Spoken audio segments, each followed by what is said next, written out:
A'udzu billahi minasyaitonir rajim. Bismillahirrahmanirrahim. Assalamualaikum warahmatullahi wabarakatuh. Alhamdulillahi rabbil alamin. Wassalatu wassalamu ala Rasulillah wa ala alihi wa sahbihi ajma'in. Amma ba'du. Sahabat muslim yang dirahmati oleh Allah Subhanahu wa taala.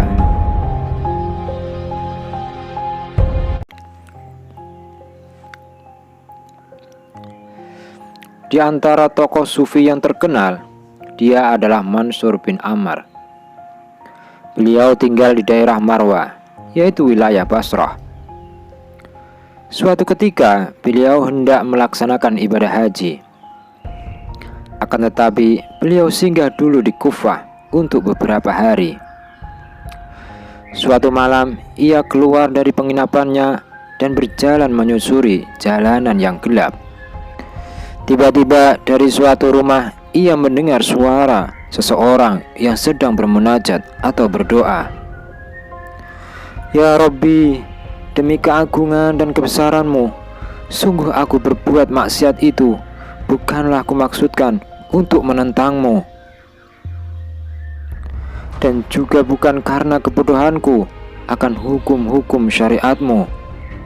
Tetapi semua itu terjadi karena kesalahanku, karena kelengahanku. Aku terlalu mengandalkan kemurahan-Mu yang akan bisa menolong keadaanku. Ya Rabbi, betapa bodohnya aku telah berbuat maksiat ini, tetapi terimalah hujahku.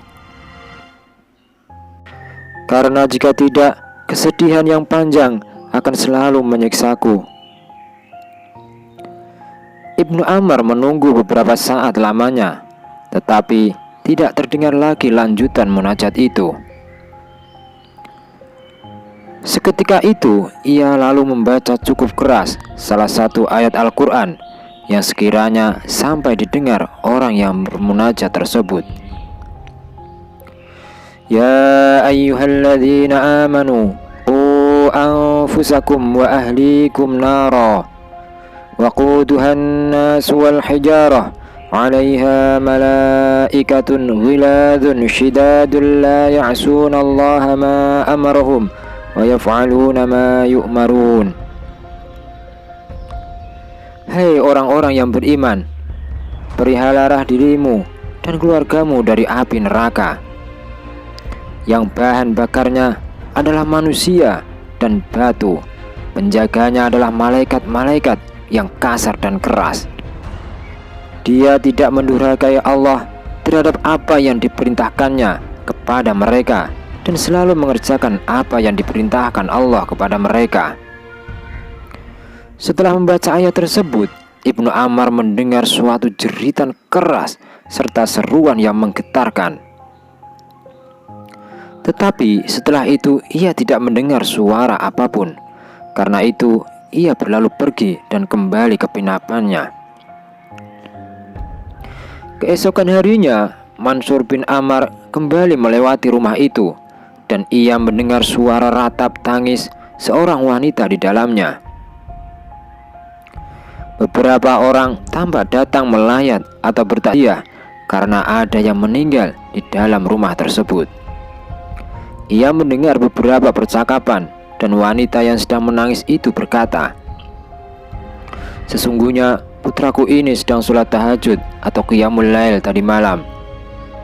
Setelah selesai bermunajat kepada Allah, tiba-tiba terdengar seseorang di luar rumah yang melantungkan ayat tentang ancaman neraka kepada anakku. Mendengar ayat tersebut, anakku langsung kejang dan ia meninggal seketika. Semoga Allah tidak memberikan pahala kepada orang yang melantunkan ayat tersebut. Ibnu Ammar sangat terkejut mendengar perkataan tersebut. Ia segera pulang dan menangis penuh penyesalan. Tidak disangkanya kalau ayat yang dilantunkannya itu menyebabkan pemuda, yakni putra sang ibu itu, meninggal. Kemudian ia terus-menerus bertaubat kepada Allah atas kelancangannya, membacakan ayat sehingga menyebabkan kematian orang lain. Pada malam harinya, Ibnu Ammar bermimpi bertemu dengan seorang pemuda dalam keadaan sebaik-baiknya. Entah kenapa ia mengenali pemuda itu. Dia yang meninggal karena lantunan surat At-Tahrim ayat 6 yang dibacanya. Padahal ia belum pernah bertemu atau mengenal dia sebelumnya. Seolah ada bisikan gaib yang memberitahukan hal itu kepadanya. Lantas ia berkata kepada pemuda itu, "Bagaimana Allah memperlakukan dirimu?" Pemuda itu berkata, "Allah menganggapku sebagai syuhada atau orang yang mati syahid, sebagaimana para syuhada di perang Badar." Ibnu Ammar menatap pemuda itu penuh ketakjuban sekaligus keheranan. Lalu ia berkata, "Bagaimana bisa begitu?" Pemuda itu berkata, "Para syuhada perang Badar itu ditebas oleh pedang-pedang orang kafir hingga tewas.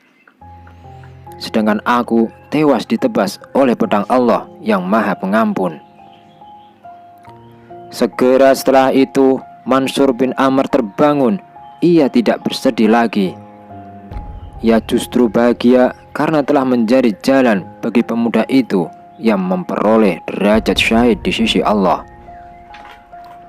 Wallahu a'lam bishawab.